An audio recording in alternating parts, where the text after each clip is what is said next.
Assalamualaikum warahmatullahi wabarakatuh. Kembali lagi bersama saya Syah Amri Nasution di channel tutorial ya. Sekarang saya akan membawakan tutorial tentang MySAPK BKN. Yang paling banyak permasalahan yaitu data yang sudah dikirim atau sudah diisi, tetapi ASN tersebut merasa data tersebut masih salah atau keterlanjuran mengirim data ya. Jadi sekarang saya akan menjelaskan bagaimana cara memperbaiki atau mengulangi pengisian data pada MySAPK yang telah terkirim. Oke, sebelum saya menjelaskan lebih lanjut, jangan lupa komen, share, and subscribe. Oke, karena subscribe itu gratis dan bisa mengikuti perkembangan yang ada pada channel ini. Oke, pertama-tama yaitu merubah data MySAPK BKN.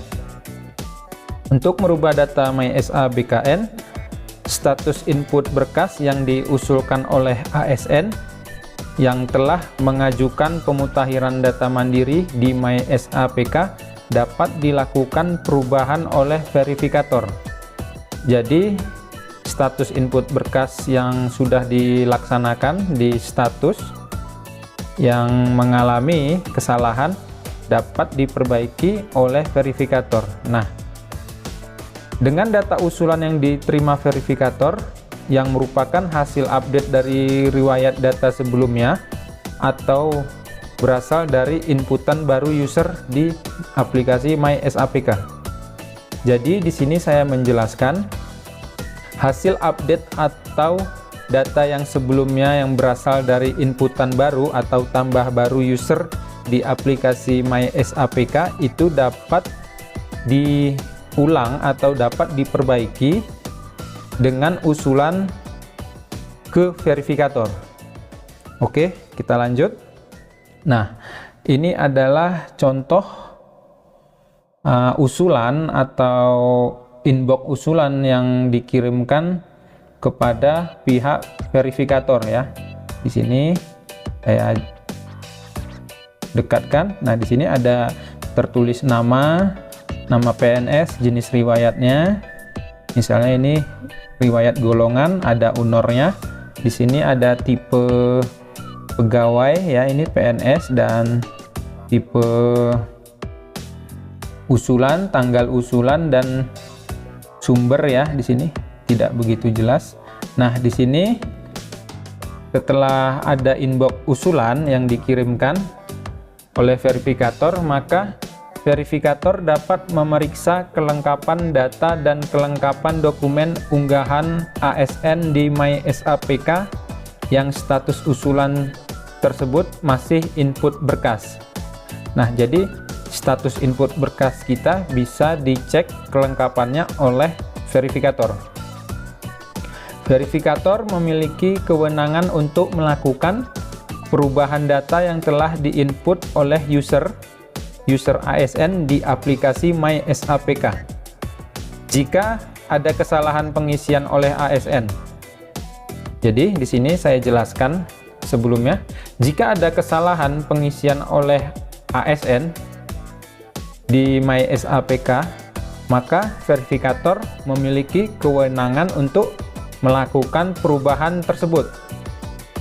Selanjutnya, untuk rekomendasi verifikasi data PDM dapat diterima atau ditolak. Jika data verifikasi tidak sesuai, maka pilihan rekomendasi tolak dan wajib mengisi catatan rekomendasi agar user mengetahui apa kesalahan saat input data atau mengunggah dokumen.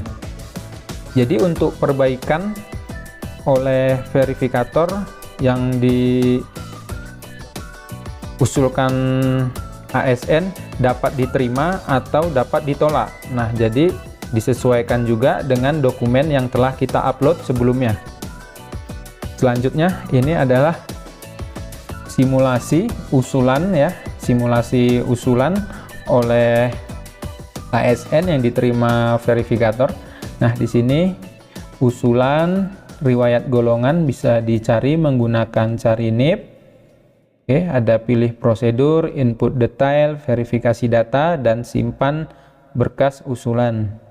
Nah, ini ya, ini untuk usulan verifikatornya bisa diterima atau ditolak. Nah, jika ditolak nanti pihak verifikator memberi catatan rekomendasinya, apa permasalahannya dan bagaimana cara memperbaikinya. Oke, kita lanjutkan. Untuk diketahui, ini ada acuan untuk mengupdate data mandiri hanya dapat dilakukan untuk satu data terakhir ya. Oke, kecuali riwayat yang dilingkari diperbolehkan melakukan pemutakhiran lebih dari satu data. Ini ada riwayat SKP, yang mana riwayat SKP ini kita memperbaharuinya atau mengupdate-nya di 2 tahun terakhir. Jika sekarang tahun 2021, maka yang kita update yaitu tahun 2020 dan 2019. Ini juga ada kita memberi data riwayat keluarga. Nah, data riwayat keluarga itu bisa diisi lebih dari satu data. Oke. Dan riwayat CLTN, riwayat cuti di luar tanggungan negara. Oke, selanjutnya untuk penunjukan user admin instansi, yang pertama pelaksanaan pemutakhiran data mandiri ASN dan PTT non ASN diawali dengan penunjukan user admin di instansi SIASN yang ditetapkan oleh BKN atas usul pejabat yang bertanggung jawab di bidang kepegawaian di instansi masing-masing. Jadi nanti yang akan dijadikan sebagai admin verifikator yaitu ASN yang diberikan tanggung jawab dan diusulkan ke BKN. Yang kedua, user admin instansi SIASN dapat menunjuk user verifikator, user approval, dan user helpdesk pemutakhiran data mandiri ASN dan PTT non ASN di instansi masing-masing. Jadi nanti siapa yang dijadikan user admin SIASN di instansi tersebut dapat membentuk user-user lagi seperti user verifikator, user approval, dan user helpdesk. Oke, untuk user tersebut mempunyai peran yang masing-masing berbeda. Yang ketiga, user admin instansi SIASN harus sudah selesai melakukan tugas verifikasi dan persetujuan data. Nah, ini untuk verifikasi dan persetujuan data, yaitu kewenangan verifikasi data dilakukan secara berjenjang yang diatur sebagai berikut.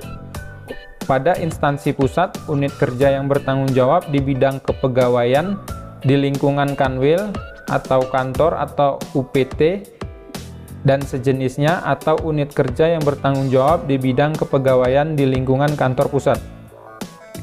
2. Badan Kepegawaian Negara. Nah, ini yang B, pada instansi daerah yang terlibat yaitu Satuan Kerja Perangkat Daerah atau Badan Kepegawaian Daerah atau sejenisnya. Selanjutnya, Kantor Regional Badan Kepegawaian Negara dan Badan Kepegawaian Negara. Kewenangan sebagaimana dimaksud pada angka 1 dan angka dilakukan sesuai dengan ketentuan peraturan perundangan. Nah, ini ada simulasi bagaimana proses verifikasi data oleh instansi. Nah, verifikasi data sesuai oleh verifikator. Jika verifikasinya data sudah sesuai, maka verifikator instansi login ke SIASN dan memverifikasi data. Nah, jika verifikator menyetujui perubahan data, maka data tersebut dikirimkan kepada approval. Jadi di atas verifikator, setelah verifikator yaitu admin approval. Selanjutnya, data riwayat UDM yang diverifikasi yaitu profil pegawai, jabatan, pendidikan dan diklat, SKP, penghargaan, pangkat dan golongan ruang, PI, CLTN, CPNS, atau PNS. Nah, jika verifikasi data tidak sesuai oleh verifikator, maka verifikator instansi login ke SI-ASN dan memverifikasi data. Nah, verifikator menolak perubahan data dan mengirimkan notifikasi ke pengguna. Jadi, misalnya nanti data tidak sesuai setelah diverifikasi oleh verifikator, maka pengajuan perubahan data tersebut akan ditolak dan dikirimkan notifikasinya ke pengguna atau ASN yang bersangkutan. Verifikasi dan persetujuan data diatur sebagai berikut. User verifikator melakukan verifikasi usul pemutakhiran data mandiri ASN dan PPT non-ASN sesuai kewenangan yang dimiliki melalui SI-ASN. Verifikasi usul pemutakhiran data dilakukan setelah data ASN dan PTT non-ASN masuk ke inbox user verifikator. Proses verifikasi data ASN dan PPT non-ASN yang dimutakhirkan dilakukan dengan mempertimbangkan dan memeriksa dokumen pendukung yang diunggah dibandingkan dengan data usul. Apabila terdapat permasalahan ketidaksesuaian data dukung yang diunggah dengan data usul, maka verifikator dapat berkoordinasi dengan unit terkait atau Badan Kepegawaian Negara.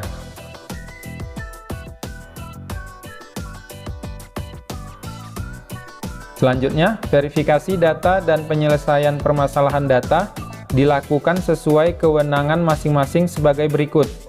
Untuk data riwayat jabatan, SKP, diklat, kursus, penghargaan, keluarga, CPNS, PNS, dan organisasi dilakukan oleh verifikator instansi masing-masing.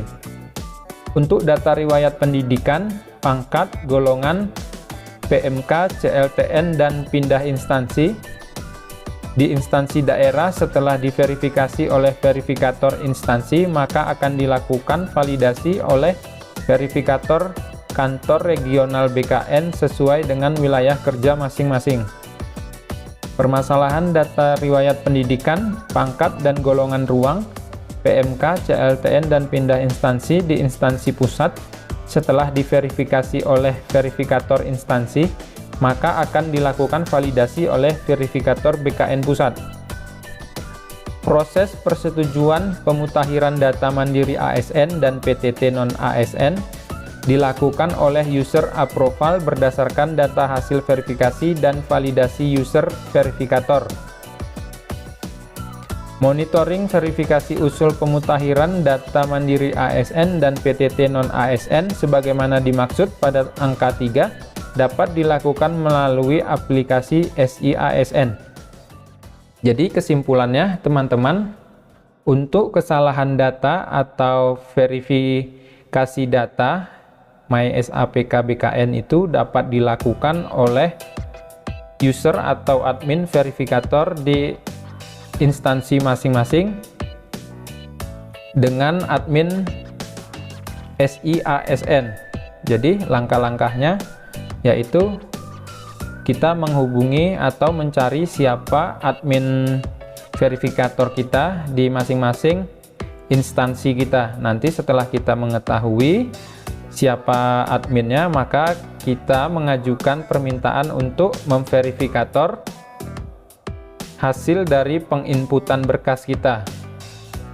Mungkin itu saja yang dapat saya sampaikan untuk bahan yang saya ajukan ini, yang saya bacakan ini berasal dari keputusan Kepala BKN nomor 87 tahun 2021. Oke, sekian. Assalamualaikum warahmatullahi wabarakatuh.